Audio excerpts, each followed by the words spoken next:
Olha, na segunda-feira nós mostramos aqui o caso da mulher de 29 anos que matou o companheiro em Campos Gerais, no sul de Minas. Jefferson Vitor Gomes, de 29 anos, foi morto com uma facada no ombro.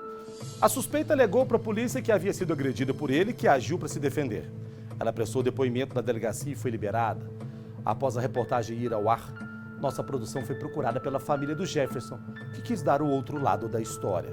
O Matheus Monteiro conversou com eles e vai chegar ao vivo da nossa redação, trazendo os detalhes. Matheus, o que diz a família desse rapaz? Fique à vontade de trazer informação, pessoal de casa. Boa tarde para você. Boa tarde, Tibé. Boa tarde para todo mundo. Sempre um prazer estar participando aqui do Balanço Geral. Olha, a família desse rapaz, do Jefferson, contesta essa versão da suspeita de legítima defesa. Eu conversei com uma irmã e com o irmão dele ontem à tarde. E nós vamos ouvir o que os dois dizem. Claro, dentro daquela nossa política e nossa responsabilidade de agir, de tratar os casos, ouvindo as duas partes, nós vamos ouvir então essa família que nos procurou para falar. Essa irmã do Jefferson, ela nos disse que o casal brigava muito realmente.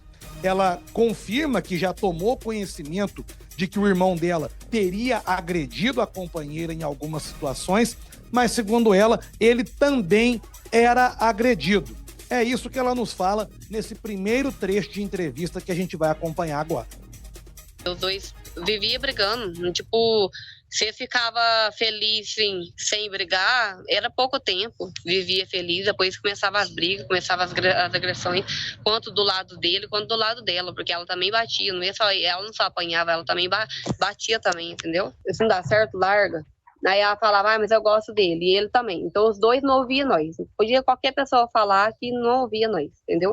Então, não adianta ela querer falar que ela vivia apanhando, porque não foi só ela que apanhou, entendeu? Já teve 3 tentativas de que ela tentou matar ele, entendeu? A primeira vez foi quando morava lá no Baixão, que ela acertou a paulada na cabeça dele. E a mulher ligou desesperada para minha mãe, falando que meu irmão estava morrendo, que estava sangrando demais, hein? Só que aí a ambulância conseguiu ir buscar ele, graças a Deus, deu tudo certo. A segunda vez foi a facada que ela tentou dar, que acertou o boné, perfurou e aqui nele rasgou, né? E ele foi pro PAN. Esse dia ele ficou até desesperado, achando que ia morrer. Mas agora, infelizmente, na terceira vez, ela conseguiu, né, matar ele. Então ela contou que foi legítima defesa, mas quem garante que foi legítima defesa?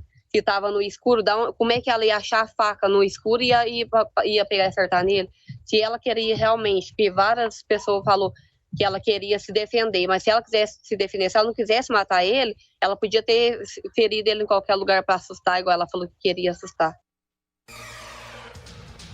É isso, Tibé, é o direito, né, que todo mundo tem de se pronunciar, é o jornalismo responsável que ouve todas as partes. A família do Jefferson diz isso, conta essa versão. E aí, eu questionei a irmã dele sobre o motivo dele não ter procurado a polícia nessas 2 ocasiões em que ela disse que ele foi atacado pela companheira. Olha a resposta dela. Não, ele não registrou porque gostava dela, né? Falou pra ele. Falou assim, vai lá, faz o BO. Aí falou, não, eu não vou fazer nada disso, não. Eu não vou fazer igual ela faz comigo, não. Por causa que ele amava ela, era doente por causa dela, entendeu? E também, depois dessas brigas, mesmo que fez o que fez, ele foi lá e voltou com ela, ficava com ela, depois dele ter feito essas coisas. Dela ter feito essas coisas com ele. A gente percebe um relacionamento extremamente conturbado e abusivo, né, Tibé e amigos que nos acompanham. Dentre os relatos da suspeita desse crime no boletim de ocorrência, um deles chama atenção, que é onde ela diz que o companheiro dela seria usuário de drogas e bebia muito, e que isso já teria resultado em várias agressões contra ela. Eu perguntei para a irmã do Jefferson se ele, de fato, tinha o costume de beber e usar drogas. Vamos ver o que ela disse. Os dois bebiam, os dois, entendeu? Não era só ele, não. Ele, sim, ele usava, né, a cocaína, assim, bebia, mas ele nunca deixou faltar nada, entendeu? Ninguém é perfeito no mundo pra falar, aqui atira a primeira pedra aquele que não erra, entendeu? E ninguém é perfeito, todo mundo do mundo inteiro aí bebe, usa droga, entendeu? Mas meu irmão, várias vezes ele tentou, entendeu, mudar a vida dele, mas ela sempre vivia infernizando. Isso onde ela diz que o irmão várias vezes tentou mudar a vida e que a companheira infernizava, ela se refere aos inúmeros términos que esse relacionamento teve. Ficaram juntos aí por mais de 12 anos, mas sempre com idas e voltas, justamente por causa dessa relação conturbada e abusiva que o casal vivia. Pelo menos esse é o relato que a própria família do Jefferson confirma e que outras testemunhas também. Por fim, para finalizar essa primeira parte, onde eu conversei com a irmã do Jefferson, no caso, ela colocou a visão da família diante disso tudo e o que eles esperam que aconteça. Vamos ver. Só sei que nós queremos justiça, porque né, não vai deixar impune, porque se fosse ele matar ela, ele estaria lá na cadeia, né? Mas e agora? Aí ela vai ficar solta?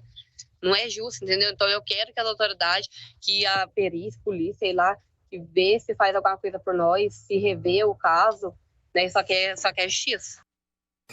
Olha, Matheus, num relato feito à polícia, a mulher contou que o Jefferson tinha bebido e usado drogas o dia todo e que antes de chegar em casa, transtornado e agredindo ela também, ele teria ido até a casa de um irmão.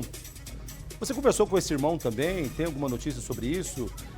Ele faria alguma coisa sobre o estado emocional? Ele fala alguma coisa sobre o estado emocional do Jefferson enquanto esteve na casa dele, Matheus? Fala assim, Tibel, conversei com esse irmão e antes de chamar a entrevista com ele, eu só queria deixar bem claro para todo mundo que nos acompanha que nós estamos tentando desde ontem um contato com essa mulher, que é apontada como a suspeita de ter matado o companheiro. Ela alegou para a polícia a legítima defesa, ela foi ouvida e foi liberada na delegacia e a gente está tentando contato com ela. Inclusive, se a defesa dela quiser falar com a gente, o espaço está aberto aqui para a gente colocar também esse lado da história, porque o que nós temos até então é o registro policial e agora a fala da família do Jefferson. Você me perguntou sobre o irmão dele. O irmão dele nos confirmou sim que o Jefferson esteve na casa dele momentos antes e que a todo instante ele recebia mensagens da companheira pedindo para ele voltar para casa. Vamos ouvir. Que ele tava na minha casa lá na partir de 9h40, ele tinha mandado mensagem para mim antes que se podia tomar banho lá, carregar o celular dele, porque na casa dele tava sem energia. Aí ele pediu, mandou mensagem, até chegou lá em casa depois, tomou banho, pôs o celular dele para carregar, né, conversou, bateu papo lá. Aí até então ela tava, mandando mensagem para ele. Tipo assim, vem embora, não sei o quê, alguma coisa assim, do tipo. Ele tava muito de boa mesmo, ele tava, querendo respeitar. Ela falou, não, Justo, eu vou embora porque ela tá enchendo meu saco aqui, eu vou embora pra ela não ficar falando as coisas. Falei, não, então beleza, então. Aí ficou até, depois que falou que ia embora, ele ficou uns 10 minutos ali ainda. Aí ficou falando sobre o carro, né, que tinha pra fazer no carro, pra trocar uma peça ali, aqui. Até então, eu tava meio cansado, não tava dando muita confiança, né. Falei, não, Gerson, então vai lá, porque senão ele vai ficar bravo com você, então. Aí ele foi. Aí depois disso eu já não soube mais nada dele. Aí só depois do acontecimento que vem vendo as coisas na cabeça que vai ser encaixado pelo depoimento dela e pelo acontecido depois. E aí, Tibé e amigos, eu questionei também ao Gilson, irmão do Jefferson, sobre o estado emocional dele no momento em que estava na casa dele, né? Se o Jefferson teria bebido de fato, usado drogas, como a companheira dele relatou para a polícia. Olha o que ele respondeu. Não, alcoolizado assim, falar que tonto, não tava não. Ele tava são, entendeu? Porque naquele momento ali ele tava com uma latinha na mão e uma dentro do carro. Após o falecimento dele, a latinha permanecia dentro do carro ainda. Que no local que ele chegou lá, depois que a perícia liberou o local, a latinha permanecia no banco traseiro do carro. Até então, o que ele estava só apenas um pino, mas pela metade, entendeu? Um pino de cocaína pela metade. Bom, um pino pela metade, a gente entende o quê? Que o restante ele certamente teria usado, né? Isso a polícia vai poder confirmar num laudo de necrópsia, num laudo pericial lá na frente. Mas o irmão confirma sim que de fato o Jefferson havia bebido, segundo ele, não tanto para ficar alcoolizado, mas tinha bebido. Bom, por fim, o irmão também contesta a versão da companheira do Jefferson. Ele também traz alguns detalhes aí que, para ele, segundo ele, não batem com o que ela relatou para a polícia. Lembrando que ela disse para a polícia que o Jefferson chegou em casa transtornado, quebrando tudo, que ele havia quebrado algumas coisas na cozinha e havia quebrado a porta do quarto, onde ele teria entrado e dado 2 tapas no rosto dela, momento em que ela revidou com o golpe de faca. Olha o que o irmão do Jefferson diz sobre isso. Tem muita coisa no depoimento dela aí também, que ele quebrou isso, quebrou porta, quebrou fogão, quebrou pia. Nada disso lá tava, nada no local lá tava do jeito que ela falou. Tem muita contradição nisso aí. Porque nós no local lá, nós viu tudo lá, tava tudo intacto. A porta já tava estragada quando foi alugada, já tava amarrada de arame. Então, tudo que ela falou no depoimento não bate o que a gente viu lá, pessoalmente. Depois do que aconteceu, vocês estiveram na casa e vocês não encontraram nada quebrado lá dentro? Nada. Falou que foi pia, quebrada, fogão, porta, de tudo que estava ali que foi quebrado, mas tudo que ela falou lá tá tudo intacto, do mesmo jeito.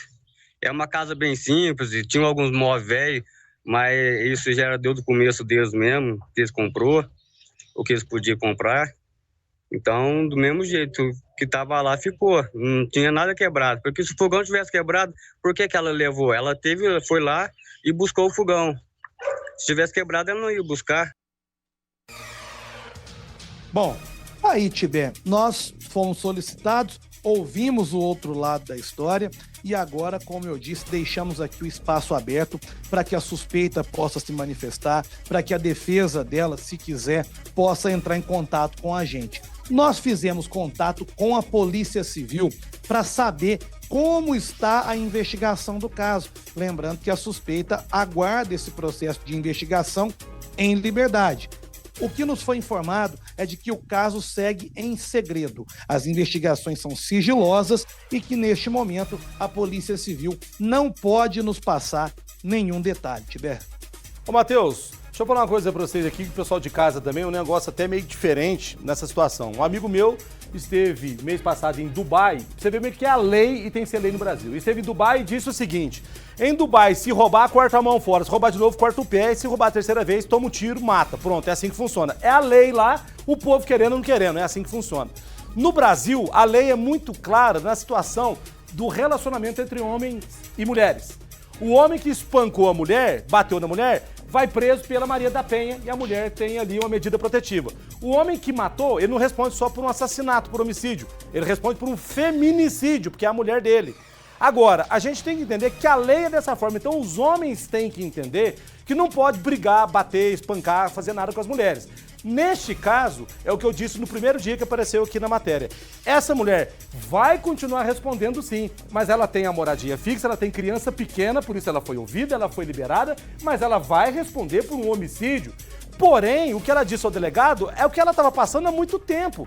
Eu entendo perfeitamente o que diz o irmão, a irmã, o nosso jornalismo aqui é muito sério, a gente ouve todos os lados. O Matheus falou muito bem, estamos aqui aguardando para que essa mulher que cometeu esse homicídio, porque foi isso que ela cometeu, ela matou o marido dela, para que ela possa falar com a gente, independente se é legítima defesa ou não, ou o advogado dela que quiser falar com a gente também. Mas a realidade da situação é essa.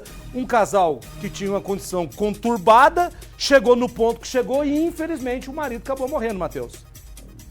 Tibé, e vale ressaltar também que, segundo a apuração da nossa equipe aqui, foram registrados da parte dela contra esse companheiro pelo menos 5 boletins de ocorrência de vias de fato e agressão e também questão de ameaça. Ou seja, um relacionamento conturbado há muito tempo. A própria família da vítima, no caso desse rapaz, confessa que haviam trocas de agressões, que ele já tinha agredido algumas vezes E aí tudo isso conta na hora da polícia qualificar ali uma legítima defesa ou não, o que aparentemente foi qualificado, já que ela foi liberada, né? Vamos aguardar, vai que daqui uns dias a polícia possa trazer mais detalhes para nós com esse caso 100% apurado, e se a defesa dela também tiver interesse em nos procurar, vai ser muito bom poder trazer esse outro lado da história também, né? Isso mesmo. Obrigado, viu, Matheus? Pode voltar a qualquer momento aqui. O pessoal que está em casa também, nossos sentimentos aos familiares do rapaz aí, né? Tomara que tudo se resolva contra isso. Não tem jeito porque já morreu, mas que se resolva na questão da justiça, que a família tem o direito, sim, de pedir justiça à família, é isso mesmo. Essa mulher vai responder ali por um homicídio, por um assassinato, né? Agora, tomara Deus que Deus tenha bastante bondade para os filhos, para essas crianças. Porque quem sofre muito com isso, além da família, quem? As crianças, né? Que às vezes percebe isso, acompanha isso, fica vivendo isso, né? Para que não tenha nenhum problema psicológico no futuro, tá certo?